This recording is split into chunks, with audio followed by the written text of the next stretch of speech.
नमस्कार दोस्तों, yes CP channel पर आपका स्वागत है। चालू करते हैं आज की कहानी।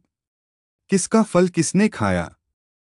कुछ लोग केवल अपने फायदे के बारे में ही सोचते रहते हैं। वो लोग सिर्फ ऐसा कार्य करते हैं जिससे उन्हें कुछ फायदा हो। केवल अपने बारे में सोचने वाले लोग स्वार्थी कहलाते हैं। ये कहानी किसका फल किसने खाया इसी के बारे में है। एक राज्य का राजा बहुत अच्छा था। वो अपनी प्रजा के हित के बारे में हमेशा कुछ न कुछ सोचता रहता था।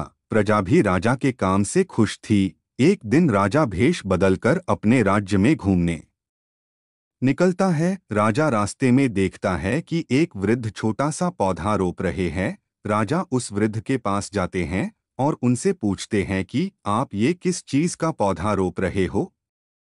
उस वृद्ध ने राजा को धीरे से बताया कि मैं आम का पौधा रोप रहा हूँ। राजा ने तुरंत हिसाब लगाया कि इस पौधे को बड़ा होने में और उस पर फल आने में कितना समय लगेगा। हिसाब लगाकर उसने आश्चर्य के साथ वृद्ध की तरफ देखा और कहा, अरे दादाजी, इस पौधे को बड़ा होने में और उस पर फल आने में कई साल लग जाएंगे। तब तक क्या आप जीवित रहोगे। राजा को ऐसा लग रहा था कि ये दादाजी ऐसा काम कर रहे हैं जिसका उसे कोई फायदा नहीं होगा। राजा की बात सुनकर उस वृद्ध ने कहा कि आपको ऐसा लग रहा है कि मैं पागलों वाला काम कर रहा हूँ, जिस काम को करने में हमें कोई फायदा नहीं मिलता है। ऐसा काम हमें नहीं करना चाहिए। तो फिर मैं ये क्यों कर रहा हूँ, आप यही सोच रहे हो ना।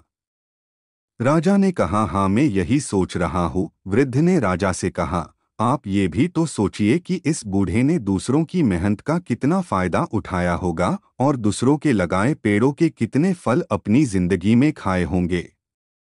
क्या मुझे उस कर्ज को उतारने के लिए कुछ भी नहीं करना चाहिए। क्या मुझे ऐसा सोचकर पेड़ नहीं लगाना चाहिए कि मेरे लगाए हुए पेड़ के फल दूसरे लोग खा पाए।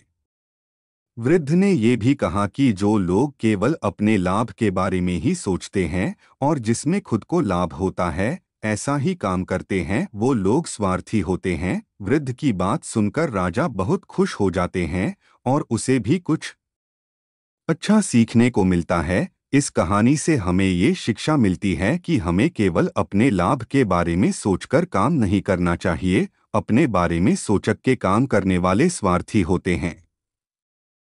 कहानी अच्छी लगी तो वीडियो को लाइक, शेयर और सब्सक्राइब करना ना भूले।